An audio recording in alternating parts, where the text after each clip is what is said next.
Hey good people, and welcome back to the channel. This week is my Tubi movie review extravaganza. And for today's review, I want to share my thoughts and feelings on the Tubi movie, The Simp.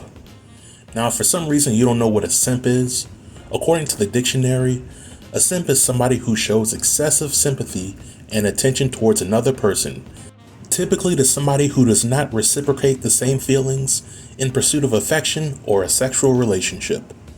So I gotta ask everybody out there, have you ever met a simp? I can admit that way back in the day, I myself had some simpish tendencies. During that time, I would treat a promising young lady on a first date to an upscale restaurant like Red Lobster, with hopes that I might be able to give her that good old pickle tickle after that fourth batch of Cheddar Bay biscuits. But surprisingly, my success rate with this approach was lower than the Dallas Cowboys' chances of making it back to the Super Bowl. But when this movie came out, I knew that as a reformed simp, I would appreciate the movie if it ended with the simp coming to his senses about his lapse of judgment. But I must say that the simp was full of surprises, and if I had to rate the simp on a scale of 1 to 10, I would rate it a solid 8.5. So if you haven't seen the simp yet, then let me summarize it for you. The simp follows the story of Monty. You see, good people, Monty is a nerdy guy. He is super smart, goal-oriented, willing to help others that are in need, but he has one issue, which is that he doesn't know how to get the ladies without spending his money, or so it seems. In this movie, Monty goes on a website called Baddies for Daddies, which is essentially a website that connects sugar daddies with sugar babies. On this website, he meets a nice, young, God-fearing Christian woman named Amber. You see, good people, Amber is a woman that is down on her luck. She just left an abusive relationship. Her mother is supposedly in a nursing home that Amber can't afford to pay for, and Amber is just looking for a blessing from God so that she can make a way out of no way. Here's where Monty comes into the picture. The Holy Spirit leads Monty to connect with Amber, and it didn't hurt that Amber was showing assets that the good Lord blessed her with. But here's where Monty's simpish ways start to get the best of him. He pays for Amber's mother to stay at that nursing home for 12 months without even meeting the lady. But those funds really don't make it to the nursing home due to a quote-unquote paperwork error. Monty then drives down to Texas to get a moving truck and pack Amber's things so she can stay with him. Monty then flies Amber first class to see him. But unbeknownst to Monty, Amber brought her mother with her to live with Monty, and Amber has no plans of giving Monty the cheeks upon meeting him. Now, as a recovered simp, I can gladly say that I was never as bad as Monty was. Up until this point in the movie, Monty spent at least $36,000 on the nursing home stay and an additional $5,000 for Amber to meet him, without even getting a whiff of the yoni. This is definitely madness if you ask me. But it doesn't stop there. Amber finally gives Monty the cheeks, and she lets him shoot up the club. And as the old folks say, she took Monty for a ride. She started planning for major renovations to Monty's house without him knowing about it. She got him on a life insurance policy without discussing it with him first.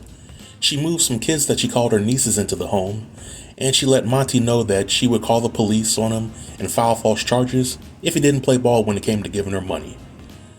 Amber seemingly had Monty so whipped that she told him to go to sleep in the basement, and he did so without any questions.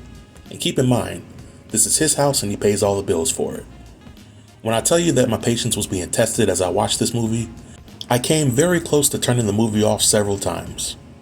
And furthermore, by this part of the movie, I was wondering if there would be some type of twist, because Monty was taking loss after loss, and it was becoming very embarrassing.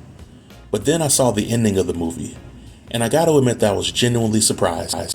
You see, good people, Monty wasn't the rich idiot that he portrayed himself to be for 95% of the movie. Instead, he was essentially playing everybody that had taken advantage of him, which includes Amber, her ex, and Sean. The ending to this movie kinda reminded me of The Usual Suspects, when it was revealed that Kaiser Sose was playing everybody all along, essentially because he could. Now, in one of the Facebook Tubi movie groups, there was a post that asked what was the point of Monty doing all he did and acting like a bona fide simp. What I got from the movie was that Monty was a man of tremendous resources at his fingertips. He had a ton of money, he was well connected in the community, but from what I got out of the movie, Monty is a hunter, and he hunts on websites like Baddies for Daddies. Amber was a target in the movie, and he made her think that he was a pushover, But in reality, Monty was the one that took Amber for a ride, and if you think about it, Monty actually got 3 times as much money from Amber's life insurance check versus what he spent on her. And here's an interesting twist to the story. What if Monty was actually a millionaire who got the bulk of his money from turning the tables on sugar babies that plan to send him to the upper room?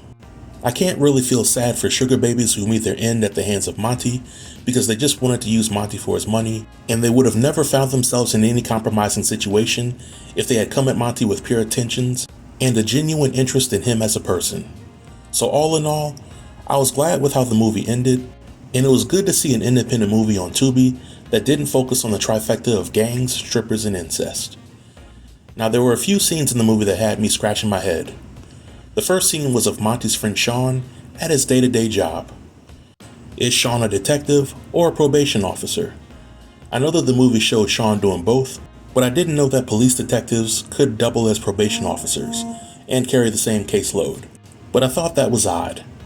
And the cameo from Crystal the Doll and Denzel Dandridge playing junkies who rob Monty of all his cash.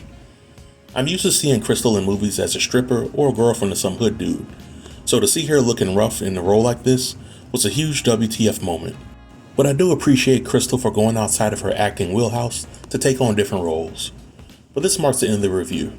Did you like or dislike the Tubi movie, The Simp?